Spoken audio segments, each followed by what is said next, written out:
وای اولین ویدیو اومدم از آشپزی. ما آشپزی هم حالا نه یه که خنک کننده تو این تابستون گرم درست کنیم و خنک بشیم.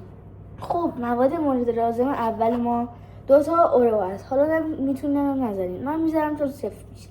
2 تا اورو. بعد مواد بعدی یکم بستنی، به بستنی خودتون بده. من بستنی بزرگ گرفتم، یکم 2-3 قاشق میذارم. اوه تا صفر. لباسم رنگ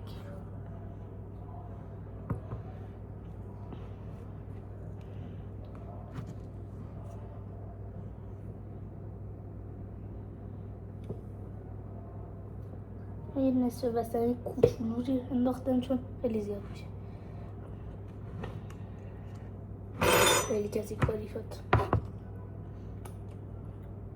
خود میدم خوراکی چکی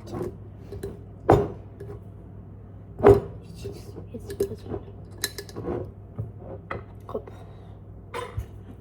بعدی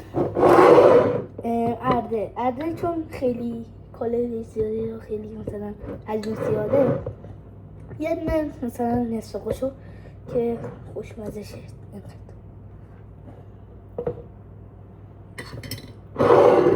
حالا بریم سراغ شیر کم میریزم چون میریزم شوش خیلی کل میشه.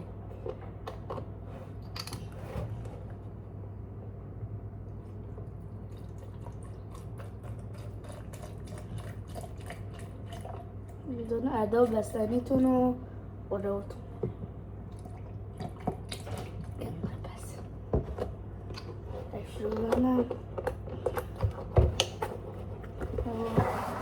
حالا این در میکسر را بذارم. آخرش میتونی چند تا یخم بذاریم.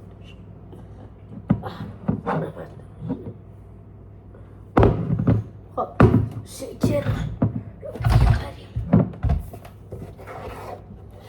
ببینید روشنش میکنم اینجوری سفتش میکنم.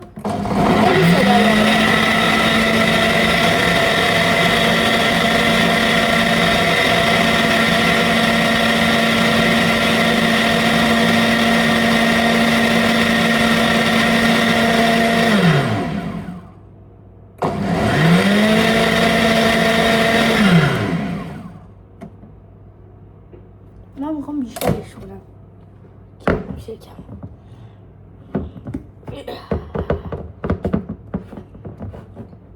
ایشالله نریزه. آخ نریخت. خب من همون مقدار بستنی که نریخته بودم و میریزم به همراه شیر.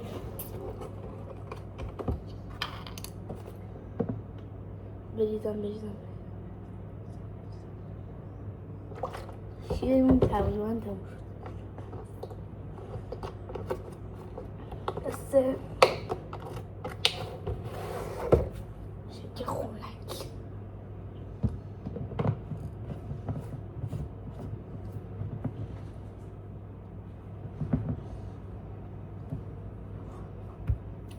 خب یه دقیقه بسید من میرم لیوان بیارم بعد این که شکل کردم میزم. میخوام شکم درست کنم. بله میخوام بیشترش کنم، یعنی چه بیشتر بتونم بخورم و حال کنم. خب اینو اینجوری میذارم، اینجوری روشن.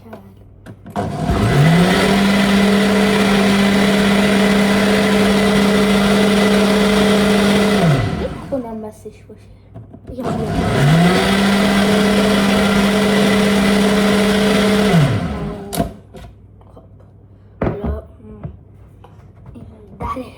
وا کنم اگه نریزه. اوه چه صدایی داد. لیوان تموم شد دیگه، اینقدر وقت ندم. خب این ویدیو هم از ما تموم شد. خدافظ تا یه ویدیوی آشپزی یا هر چیز دیگه بعدی. خدافظ.